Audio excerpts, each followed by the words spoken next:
Kalau misalnya tidak menuduh, kenapa rumah saya dihancurkan? Dijanjikan adalah 2 juta per bulan, tetapi tidak full semuanya.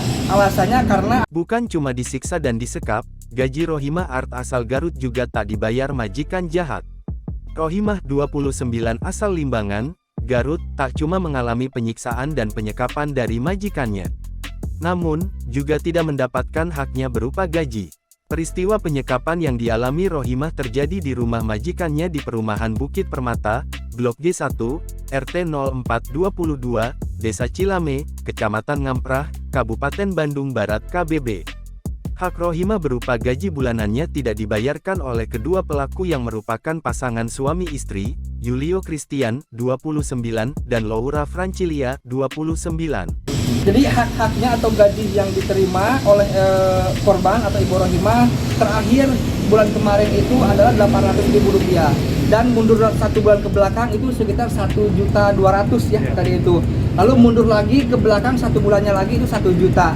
Nah, kenapa yang dijanjikan adalah 2 juta per bulan tetapi tidak full semuanya? Alasannya karena atau jawabannya karena majikannya itu ketika ada lupa stop kontak dimatikan atau cabut stop kontak sanjo itu didenda 100.000 gitu oleh majikannya, sehingga tidak full 2 juta. Kalau ada yang lupa didenda 100.000 seperti itu. Hal tersebut diungkapkan oleh adik kandung Rohimah, Ella Yulia, 20.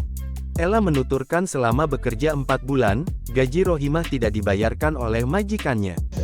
Aya pesen teu kumaha gitu. Naroskeun putri begitu. Putrina teu aya gitu nya.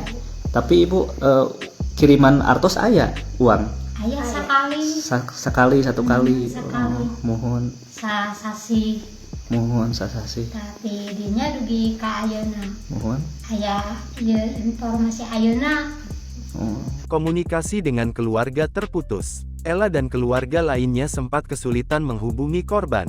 Kuasa hukum Rohimah, Asep Muhyiddin, mengatakan korban sempat menghubungi adiknya sebulan yang lalu. Korban memberi tahu bahwa telah diperlakukan kasar oleh majikannya.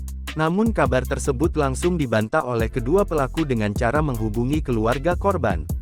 Pelaku mengatakan kepada orang tua korban bahwa Rohimah baik-baik saja. Kini keluarga Rohimah di Kampung Cinangur, Desa Pangerenan, Kecamatan Limbangan, Kabupaten Garut, Jawa Barat, hanya menunggu kesembuhan Rohimah. Asep mengatakan pendampingan secara lisan sudah korban disampaikan dibantu olehnya dan para kades waktu Abdesi malam Limbangan. kemarin itu keluarga bersama dengan DPK Abdesi Limbangan menunjuk saya sebagai kuasa hukum untuk mendampingi klien atau mendampingi Ibu Rohimah, dalam arti bukan tidak akan mendapat keadilan. Saya yakin dan percaya Polri dengan pimpinan Bapak Niko di Polres Cimahi ini akan mendapatkan keadilan yang seadil-adilnya bagi korban. Jangan lupa subscribe, share, komen, dan like ya.